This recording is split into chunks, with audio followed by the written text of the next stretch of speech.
Kutoka uchafu sehemu za siri wenye rangi ya njano, kijani, uchafu ambao una rangi ya kama vile ya mawingu, lakini pia kupata uchafu ambao unaambatana na damu, aidha kutoka na damu kabisa sehemu zako za siri. Pia kupata uchafu mzito wenye harufu kama vile shombo la samaki, lakini pia kupata uchafu ambao kiasi kama vile zaidi ya maziwa mgando. Hii inaonyesha wazi kwamba wewe ni mwathirika wa tatizo la pelvic inflammatory disease au maambukizi katika via vya uzazi. Sasa basi, nimeshuhudia wanawake wengi ambao mahusiano yao yalipotea kwa sababu ya maambukizi katika via vya uzazi. Yaliharibu vipi mahusiano yao au yaliharibu vipi ndoa zao? Kwa sababu mwanamke ukiwa na PID inaenda kuathiri mfumo wako wa uzazi, kwa maana ya kwamba utapata kuharibikiwa mimba mara kwa mara. Utakuwa ni mtu ambaye sio kitu cha ajabu kwako kupata mimba kutunga nje ya kizazi, lakini itakuwa sio kitu cha ajabu kwako hutopata kuweza kuconceive kabisa, kwa sababu ukiwa na PID zile ni inflammation ambazo zinapelekea kushambuliwa katika via vya uzazi. Kwa unapokuwa wale wa bakteria wanashambulia katika via vya uzazi, inapelekea kupata kutoka uchafu ambao unaenda kuziba mirija ya uzazi, lakini pia inaweza kapelekea pia kupata mvurugiko wa homoni. Changamoto hizo zote ambazo na changamoto zinasababishwa na PID. Kwa hiyo usipuuzie tatizo hili la PID. Usipuuzie kabisa. Sasa kipi cha kufanya ili uweze kutatua changamoto hii?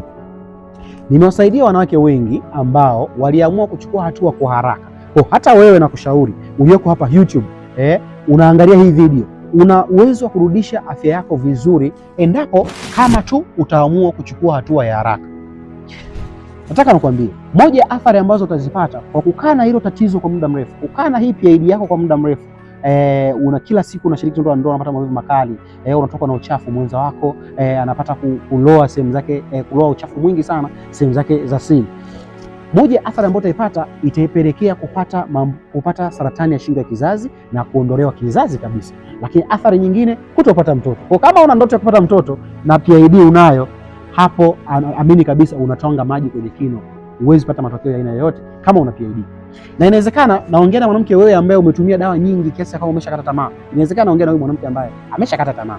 Nataka nikutie moyo ni kwamba uwezekano wa kurudi katika hali ya kawaida na ukaconceive ni mkubwa sana, kwa sababu kama uko chini ya jua na unapumua bado yapo matumaini, lakini unao uwezo wa kurudisha afya yako ya uzazi vizuri na kizazi chako kuwa salama na mwisho wa siku ukaconceive.